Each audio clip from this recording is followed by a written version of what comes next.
Bonjour et bienvenue sur Medi 1 TV. Les évolutions géopolitiques dans plusieurs pays d'Afrique de l'Ouest ont eu raison du G5 Sahel. La Mauritanie et le Tchad, seul pays à être resté, annoncent la dissolution de cette organisation qui était jadis censée apporter la stabilité dans la région et lutter contre les groupes armés. L'occasion pour nous de faire le point sur ces évolutions et ces évolutions à venir aussi dans cette partie du continent, et c'est avec notre invité. Il s'agit d'Ahmed Yacoub Dabio. Il est le président du Centre d'études pour le développement et la prévention de l'extrémisme, le CEDPE. Il est en direct avec nous depuis Paris. Bonjour à vous, Ahmed Yacoub Dabio, et merci d'avoir accepté notre invitation.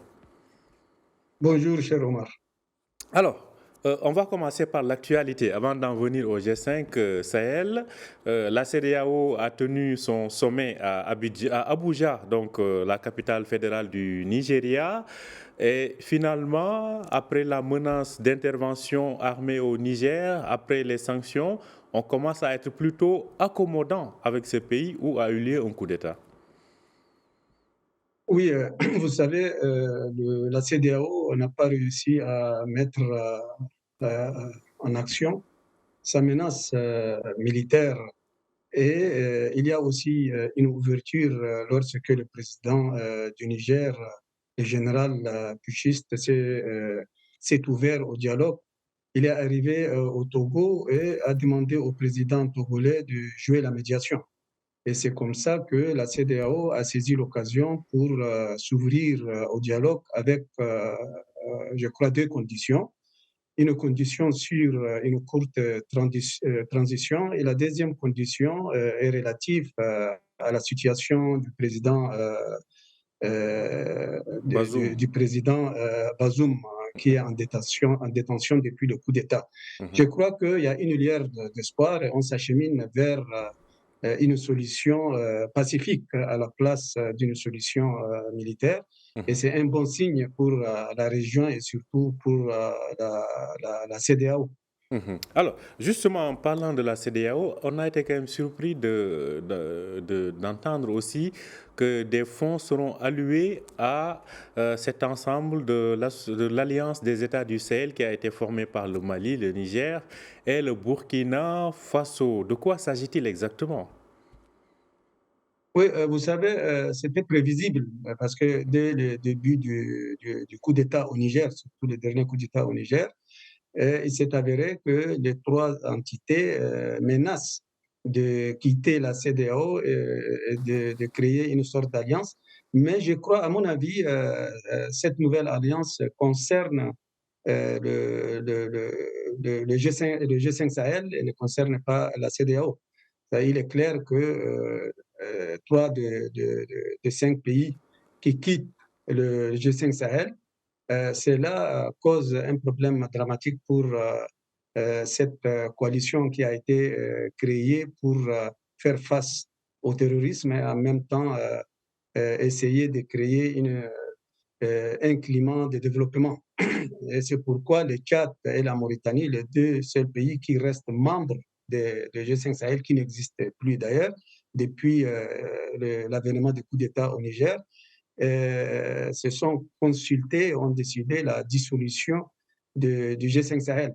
Je peux revenir un peu sur la création du G5 Sahel, que d'aucuns pensent que c'était une erreur parce qu'on a essayé de débrancher le G5 Sahel de l'espace de la CEDEAO et surtout en écartant le Nigeria, le Ghana, la Sierra Leone, des pays aussi importants qu'on a essayé d'écarter en créant l'espace de G5 Sahel. Aujourd'hui, on se rend compte que c'était une erreur. Au lieu de renforcer la CEDEAO, on a divisé la région en créant le G5 Sahel. Donc, personne, à mon avis, ne peut regretter de la disparition du G5 Sahel, qui a échoué sur le plan sécuritaire et sur le plan développement. Donc, personne ne le regrette. Mhm. Aujourd'hui, si on arrive à trouver une solution avec les pays qui sont dirigés par l'armée, en l'occurrence le Niger, le Niger, le Burkina et le Mali, la CEDEAO sortira renforcée. Mais attendons de voir les résultats que les trois chefs d'État de Sierra Leone, du Bénin, du Togo, qui forment la Troïka, attendons de voir quels résultats peuvent-ils avoir du Niger. Attendons donc de voir. Alors, cela dit, et là, on se demande quel scénario après donc la dissolution de ce G5 Sahel? Comment, selon vous, en termes d'organisation, sur le plan sécuritaire notamment, la région va devoir se réorganiser? Non, je dis bien que personne ne regrette la dissolution ou la disparition même du G5 Sahel qui a échoué sur le terrain, malgré, surtout sur le plan sécuritaire, ne parlons pas sur le plan développement, sur le plan sécuritaire, où au moment où les pays étrangers comme la France et les autres pays alliés étaient sur le terrain, on n'a pas réussi à arrêter ou à éradiquer le terrorisme. Et le terrorisme a pris de terrain, a avancé sur le terrain et s'est imposé. Aujourd'hui, il manque des informations sur le terrain. Nous assistons à des communiqués peut-être fantaisistes de la part de pichistes que là, par exemple, il y a eu des affrontements à Sévaré, au Mali, il y a eu des affrontements à Bourasso, au Burkina Faso, où les deux régimes parlent de victoires sur le terrain, mais il manque des observateurs, surtout après le retrait de munissement de l'espace du G5 Sahel. Mhm. Donc Alors, personne ne regrette, à mon avis, la disparition du G5 Sahel qui a vraiment échoué. le G5 Sahel donc qui a échoué. Alors, selon vous, est-ce que l'alliance des États du Sahel, formée donc par le Niger, le Burkina et le Mali, peut jouer ce rôle de relais ou de remplacement du G5 Sahel? Non, à mon avis, cette alliance pourrait jouer un rôle sur le terrain tout en étant unis pour faire face aux groupes terroristes qui menacent la stabilité dans cet espace. Mais il est très difficile que cela puisse remplacer surtout la CEDEAO. Je dis bien que le G5 Sahel, personne ne le regrette, ne regrette sa disparition. Mais il y a à côté la CEDEAO qui est une entité, une communauté très forte sur le plan économique et même sur le plan diplomatique et politique. Donc personne ne regrette la disparition du G5 Sahel et la nouvelle alliance ne peut en aucun moment remplacer le G5 Sahel qui a été créé pour jouer un rôle aussi dans le cadre du développement. Aujourd'hui, on voit très bien que les trois pays et surtout le Niger qui est asphyxié économiquement et c'est pourquoi, grâce à cette pression, le régime militaire du Niger cherche une porte de sortie. Cela veut dire qu'en dehors de la CEDEAO, les trois régimes ne peuvent en aucun moment jouer un rôle très important, surtout dans le cadre, sur le plan économique, dans le cadre du développement. Alors, l'autre question, bien évidemment, et peut-être même c'est l'alpha et l'oméga de tout ceci, c'est le rétablissement effectif de la sécurité dans cette région, notamment dans les zones, la fameuse zone des trois frontières entre le Mali, le Burkina et le Niger. L'objectif, c'est de rendre capables les armées de ces régions-là. Alors, depuis lors, comment voyez-vous la réorganisation de ces armées pour prendre en charge elles-mêmes cette situation sécuritaire dans leur région frontalière? C'est pourquoi j'ai dit nous assistons à un blackout de ce qui se passe sur le terrain. Par le passé, il y avait plusieurs forces sur le terrain et qui communiquent, même si elles communiquent mal, quand même elles communiquent et ça nous permettra d'avoir une idée de ce qui se passe sur le terrain. Aujourd'hui, il y a un blackout sur le terrain. Il n'y a que les intéressés qui font des communiqués, ils parlent de victoires sur le terrain, mais personne ne peut être en mesure de vérifier cela. Mais il faut dire que le temps où on massacre un nombre important de personnes, 200, 300 personnes, je crois que ce temps est révolu et c'est une aussi petite victoire, entre guillemets, pour ces trois régimes qui ont pris leur destin militaire et sécuritaire en main.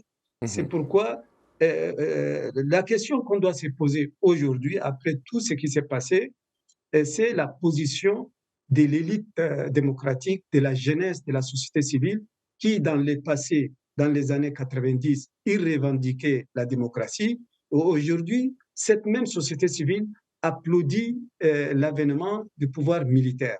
Est-ce qu'il y a un échec quelque part de la démocratie? C'est pourquoi les analystes et les experts cherchent à déceler, à savoir pourquoi cette bifurcation. Mhm. Pourquoi donc cette bifurcation? Certainement, je vais aussi vous reposer la question. Pourquoi on en arrive à tel point que cette société civile applaudit les armées plutôt que les civils? Oui, j'ai assisté le lundi passé à un séminaire très important à Paris organisé par l'OIF et cette question s'est posée. Ce sont des experts qui sont en train de travailler d'une manière minutieuse sur ces dossiers parce que l'important, ce n'est pas de répéter ou de faire l'historiographie de ce qui s'est passé, mais l'important, c'est de savoir la cause de cette bifurcation, pourquoi la jeunesse qui applaudissait dans les années 90, qui a mené une lutte atroce pour l'avènement de la démocratie, brusquement, cette même jeunesse applaudit l'avènement du pouvoir militaire. Il faut dire aussi que dans l'espace francophone, la colonisation et la néocolonisation a échoué de renforcer la société civile. On trouve la société civile très faible dans l'espace dans l'espace francophone et c'est pourquoi cette même société civile qui n'a pas été renforcée, qui n'a pas été, qui n'a pas une assise, cette même société civile aujourd'hui se retourne contre la présence, par exemple, des troupes étrangères dans l'espace francophone. Je ne dis pas seulement dans l'espace du G5 Sahel, mais je parle de l'espace francophone, au Gabon, au Tchad, un peu partout. Il y a une sorte de rejet de la présence des troupes françaises et de la présence même de ce qu'on appelle le néocolonialisme, qui n'a pas réussi à jouer un rôle important dans le cadre du développement. Alors, justement, si on prend le cas du Mali, où l'armée annonce avoir repris la ville de Kidal, depuis le départ de ces forces étrangères, pensez-vous que les armées locales ont réussi à faire des progrès qu'elles n'avaient pas pu réussir depuis toutes ces années? Vous savez, le sentiment anti-français au Mali est parti à partir de Kidal, à partir du moment où la France a empêché la présence de militaires maliens à Kidal. C'est à partir de ce moment que le sentiment anti-français a commencé par évoluer. Aujourd'hui, l'entrée de l'armée malienne à Kidal a suscité une sorte de nationalisme et une sorte d'espoir au niveau de la société civile malienne. Et c'est un exemple à prendre au sérieux parce que la présence de forces étrangères a suscité une division au sein sur le territoire malien. Aujourd'hui, je crois que, à mon avis, hein, c'est un bon signe et un bon espoir le fait que l'armée recontrôle la ville de Kidal. Mhm. Alors, l'autre question qui se pose, Ahmed Yacoub Dabio, c'est par rapport à, comment je vais le dire, l'orientation de ces transitions, parce que la CEDEAO en a parlé hier à Abuja. Comment voyez-vous, dans le court terme, hein, les perspectives pour ces différentes transitions, que ce soit en Guinée, au Burkina, au Mali, mais aussi au Niger? Je crois que pour l'instant, la CEDEAO s'est accrochée avec le régime militaire nigérien et tout se concentre au niveau du régime militaire nigérien. Et là, il y a une troïka qui a été mise en place, c'est composé de trois chefs d'État, les Togolais, le Sierra-Léonais, les Béninois. Et nous allons voir est-ce que le régime militaire du Niger va accepter ou il va lâcher de l'Est par rapport à la proposition de la CEDEAO qui exige une courte transition. Je ne sais pas quel type de courte transition. Si la CEDEAO exige entre 3 et 6 mois, je ne crois pas que les militaires l'acceptent parce que les militaires veulent aussi se maintenir au pouvoir. Maintenant, en ce qui concerne les autres pays, la CEDEAO n'a pas donné trop d'importance lors du sommet de chefs d'État de dimanche d'hier. Mhm. Alors, il y a aussi un cas, peut-être qu'on oublie, et qui peut-être semble assez particulier par rapport au reste de la région, c'est le cas du Tchad. Là-bas aussi, comment évolue la situation? Oui, le Tchad qui vient de sortir à peine d'une année du DENIS, le dialogue national indépendant et souverain, même s'il est boycotté par certaines entités politiques, aujourd'hui, le Tchad semble s'acheminer vers un référendum sur la Constitution. Après ce référendum, il y aura des élections libres et transparentes. En tant chercheur d'une structure indépendante, je dis qu'il y a aussi une lueur d'espoir que le Tchad s'achemine sur les bons chemins, même si à côté, il y a de protestations, de rejets, de revendications. Mais le référendum s'applique très bien et en fonction des résolutions du DENIS. Du DENIS, qui, il faut le dire, a exclu d'autres entités comme les politico-militaires. On a toujours des difficultés à réaliser une réconciliation nationale avec le mouvement politico-militaire et aussi de réaliser le DDR qui crée beaucoup de problèmes parce que depuis 40 ans, on n'arrive pas à réaliser ne serait-ce qu'un seul programme de DDR. Et en octobre, j'ai été reçu par le Premier ministre.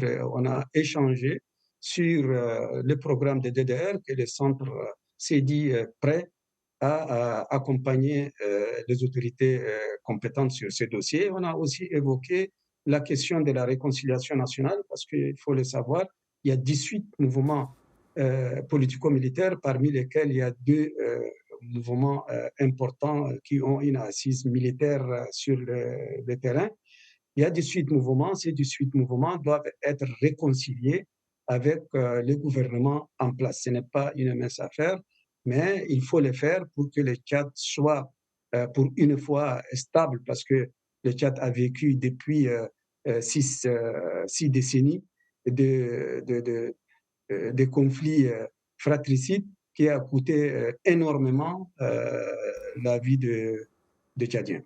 Mhm. Alors, une dernière question, peut-être qu'on sort un peu du Sahel, parce que vous êtes très actif dans la région, votre centre, et vous avez d'ailleurs fait un communiqué là-dessus, et là on revient au Tchad, à la frontière soudano-tchadienne, parce qu'on a l'impression que le conflit au Soudan fait suite, en tout cas ouvre ou pose un sérieux problème humanitaire en termes de réfugiés au niveau de la frontière tchadienne, là aussi. Oui, j'ai dirigé moi-même une mission il y a 3 semaines Mhm. jusqu'à la frontière tchado-soudanaise et précisément à Dré. Et j'étais surpris et ébahi par la situation humanitaire des réfugiés soudanais qui se trouvent à la frontière tchadienne. Franchement, je suis surpris que les pays musulmans et les pays arabes sont totalement absents et les organismes occidentaux qu'on critique à la longueur de la journée, c'est grâce à eux que les réfugiés soudanais peuvent avoir au moins un menu par jour. Ce n'est pas suffisant. Et c'est pourquoi, dans notre communiqué, nous avons appelé les pays musulmans et les pays arabes à venir en aide aux réfugiés soudanais qui sont en quelque sorte des musulmans. Beaucoup d'entre eux sont des musulmans et aussi des arabes. Je ne vois pas pourquoi les pays arabes et les pays musulmans sont en retrait par rapport. Il y a une personnalité arabe qui m'a qui a justifié leur absence, c'est par le fait qu'il n'y a pas de sécurité à la frontière, alors que moi je suis allé et il n'y a pas un problème d'insécurité. Mhm. Mais la lueur d'espoir vient du fait que il y a 2 jours, les 2 partis soudanaises, le FSR et l'armée au pouvoir, ont accepté ont accepté un cessez-le-feu, c'est une première. Ils ont accepté de signer un accord de paix euh, qui sera signé d'ici quelques jours.